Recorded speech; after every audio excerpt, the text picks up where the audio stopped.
The story of why I cut my hair super short. Hello and welcome back to another episode of The Rising Tide with Tara Barot, where I share my life experience. Well, this one's my life experience, and you get to learn from it or completely ignore it if it's really that boring. And it's totally okay for you. Yay! And I'm giddy this time too. This video I'm going to be sharing, this is a video, so if you're listening on podcast, do head over for the video. Spotify has the video too, so yay! I'm showing my hair, that's why, and you'll see the different stages. So a year ago, I chose to cut my hair super short, and that video will start with that segment. So me talking about pre-cutting my hair, and all the reason behind it. And then it shows me with my super short hair. If you've been following me on socials, you will have noticed it. And some of you have been asking questions, why'd you cut your hair? Because it was super short. And then it'll follow with the after, which is a year after me cutting my hair. As I'm recording this, we're at the 1st of Jan 2024. So technically it's a year and a day. And yeah, so enjoy the video. Right now I have mid-neck hair length, and I cut it short about 2 weeks ago. This is a progression because I've been wanting to go to the hairdresser to get a pixie cut for over a month. This was following a conversation with a new acquaintance, and she's, I can't remember the name, but she's got autoimmune disease where you lose all your hair. And she was saying that for the first, at the beginning when that happened, because she used to have very long hair, she wanted for herself to feel comfortable at ease without any more hair on her head. And it made sense to me. I'm not talking about going bald, no. I'm talking about something else. But yeah, so I wanted to, I've had gray hair, some gray hair, tiny amount of it, since I've been 20, 21, now 34. And used to plug them when I was younger because there was only like 2 or 3, so it was easy enough, and they were always in the same location. And then throughout that I grew older. I had times where I would dye my whole head, and I had times where I wouldn't. Actually, about 2019, we're in 2023, I didn't dye them for a while, and I started re-dyeing them. No, actually it was before, so a few years before 2019, because I had about this length as well, and it was completely natural. And in 2020, summer 2020, I started re-dyeing them again. And then summer 2020, I left an 11-year relationship. COVID was happening, family things were going on, and started getting a lot more gray hair. And yeah, and I've been dyeing them ever since. And I've especially got like a patch right here. You can't see it. I don't think I'll be able to see it in the video, but I haven't been comfortable with it. It hasn't been something, yeah, I haven't been comfortable with it. And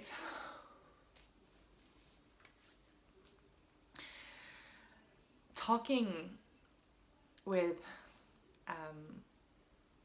the woman, something made sense. I've been on a whole journey to accept my body as it is, and whatever shape you have,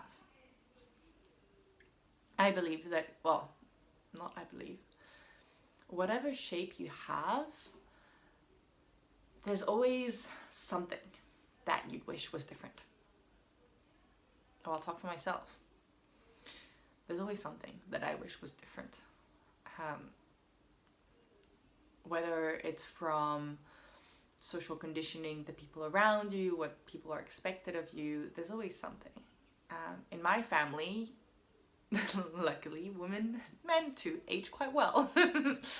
And my grandmother and my mom, my sister, we've dyed our hair quite. It's been like something openly talked about, the fact that we dye our hair. It's nothing new. either for physical preference aspects or just to have fun. I mean, I've been blonde, I've been redhead, I've had short hair, had long hair, I've had like a whole wide spectrum, fun with it. But for me, dyeing my hair meant also hiding the grey because I wasn't comfortable showing it. And it's something that I do want to be comfortable with.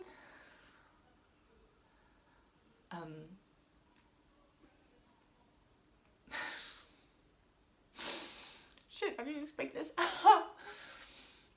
Yeah, to be able to love every single part of me and not wanting to hide anything. What the woman did say was that she was okay wearing headgear and things once she accepted herself as she was her new self.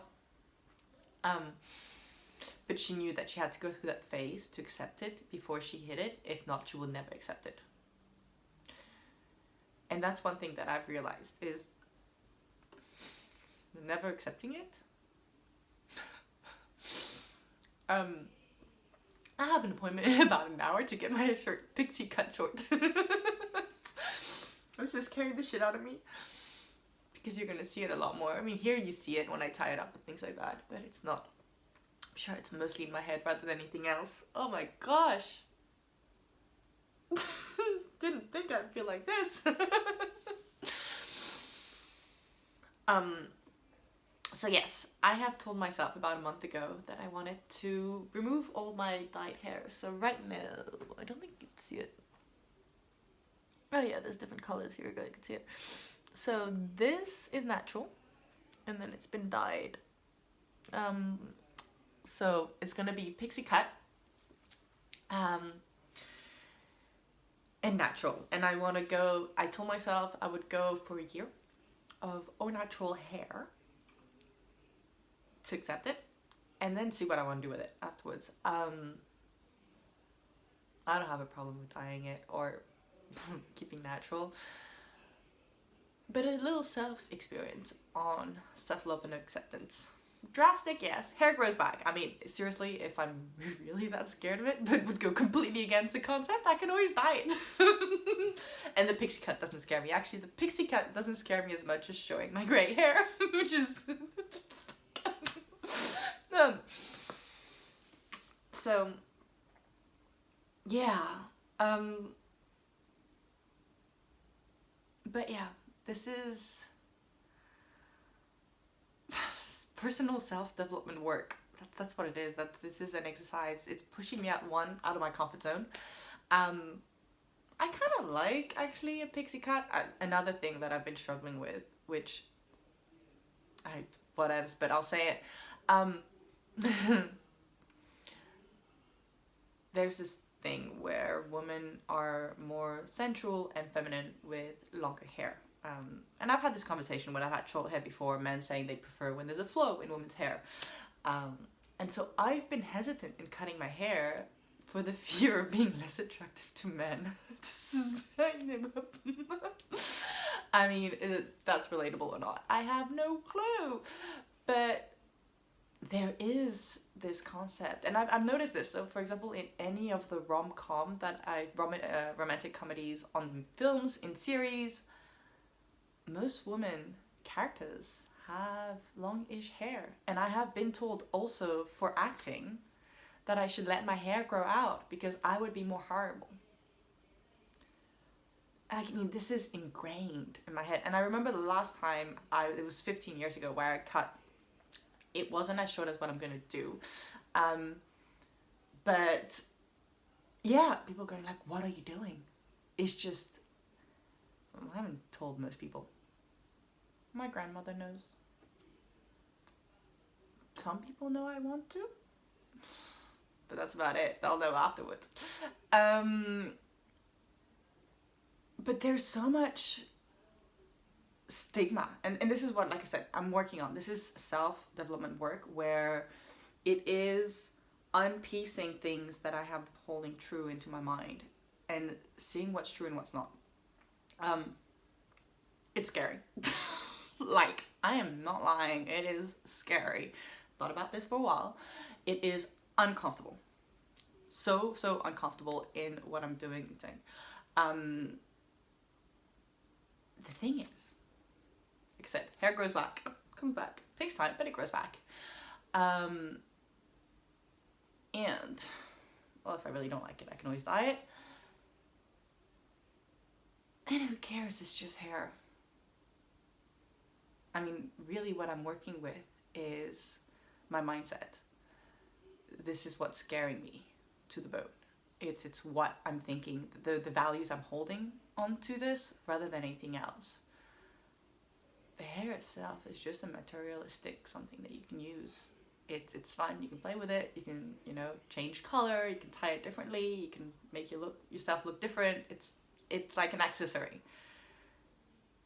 What really I'm working with is the mindset.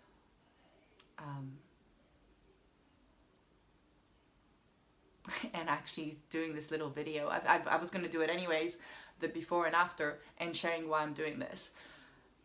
But I didn't realize how much I was holding on to it. This morning when I went to book my appointment, I walked in and she was like, oh, have you done this before? I was like, yeah. It's like, oh, pixie, there's different types of pixie. And I'm like, yeah, no, I don't want to like short pixie, like 1 or 2 cm left on my head. And I do have like my logical brain going, what the hell are you doing? And that's not going to go away until I take the action, go into it, and then I'm going to be smiling with my new hairstyle and going, yeah, and then just accepting it. Because once things are done, the apprehension leading to the action is always a lot more than what you actually go through when you take the action. Anything else, if you go back in time and you look at an action, something you need to take action, and you procrastinated, you thought about yourself, you doubted, you just anything else, that period beforehand is always worse than when you take the action. And then you live with it. Like, as humans, we are, what's the word? Not survival, not resistant. We figure things out. We do. I mean, I know you do. When you're placed in a situation and you've got to figure something out, you do. When there's nothing else, you figure it out. It's the apprehension and the not wanting to have to figure it out because we're so scared of things that might never happen. Just like, duh. Yeah.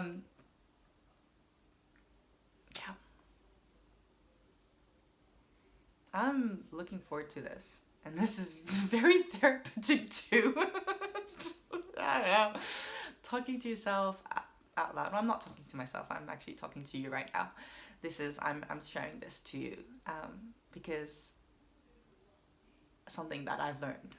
If I'm thinking something, I know somebody out there is having that same thoughts at some time. Because most of our thoughts are not individuals, are not unique.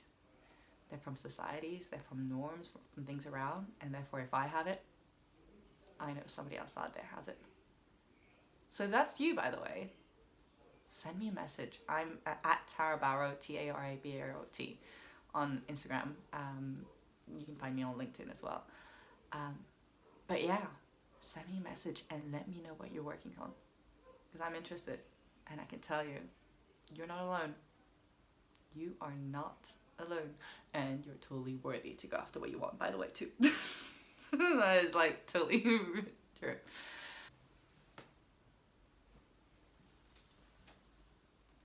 I'm kind of giddy.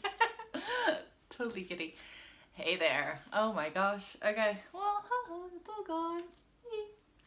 I'm playing with it. It's been what, 20 minutes? Yeah. I like it. It's funny, when I arrived at the hairdresser, so when I booked the appointment, she was like, you sure what you want? And I showed the pictures and I said like, yeah, pixie short, super short. And when I came back this afternoon, she was asking me, you sure, huh? And then she was like, yeah, she washed my hair. And then she was holding my hair, but like, it was like this long. And she was like, ah, okay, we're ready. And I was like, yeah, what do you mean? That's because she was cutting a little bit longer. It's like, longer than I want. She goes, okay, yeah. And she started cutting. And it feels good. It actually feels I don't know, I wouldn't feel, I don't know, feel like I have more hair than I thought I did. It's a weird thing, but here we go. It's all gone. And it actually is less noticeable than I thought it is. You can see it, my grey hair. But I don't, yeah. It's actually, I'm happy I did this. It's gonna take a day or two to get used to it, and then I'm just gonna forget about it. It's like every time I've had a new haircut that's very different, it's always the way I feel, so I know that. And yeah, it doesn't move anymore. It's weird. It's funny. I'm gonna be having fun with it. Yeah. Anyways. Yay!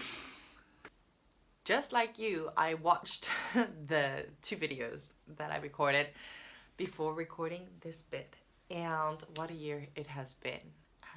My takeaways from this experiment is that, first of all, my grey hair don't control how I feel internally, and I'm way more powerful than that, and actually they're very cool. I've embraced them completely and actually like them, and I don't try to part my hair a certain way to hide them anymore. Also, the men who like you really don't care about your hair.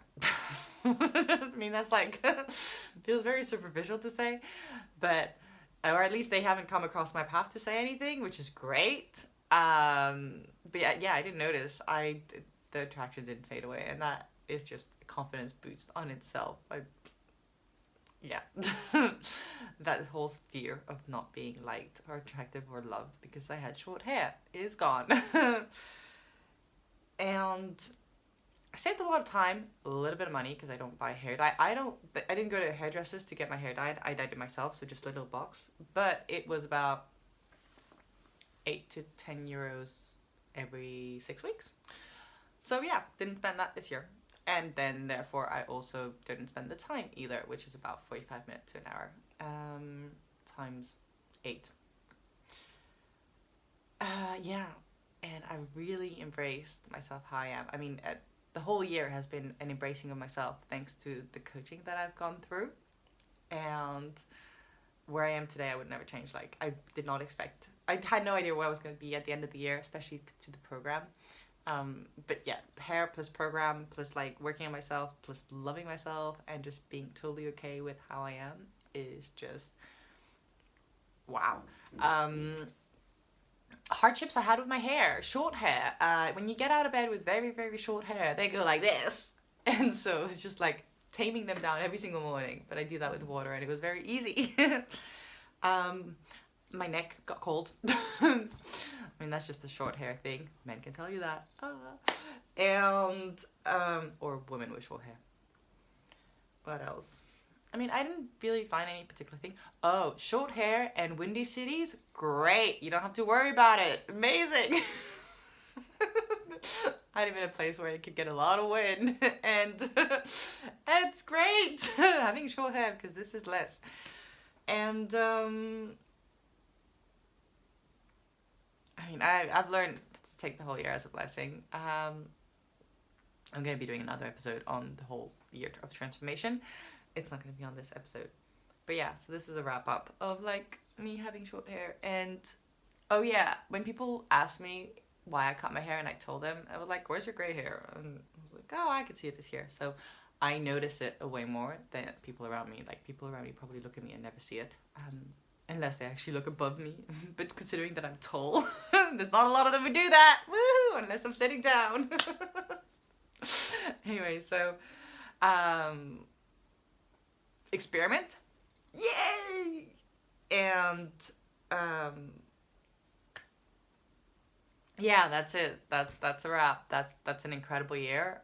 Gave my conclusion, and I'm gonna keep it short and sweet. So if you've taken away anything from this episode, do let me know. You can find me on LinkedIn at Tara Barot or on Instagram at Tara Barot as well, TaraBarot, and I'd love to hear your feedback, takeaways, or if you've lived something similar too, or going through something where you're working on accepting yourself on a physical external basis, and you like to play a little experiment to, and you don't have to share it with other people if you don't want to, but And yeah, thanks for watching. Happy New Year 2024. As I'm recording this, we're the 1st of January 2024.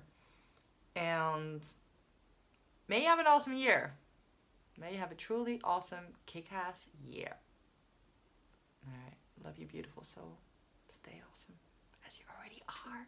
Bye.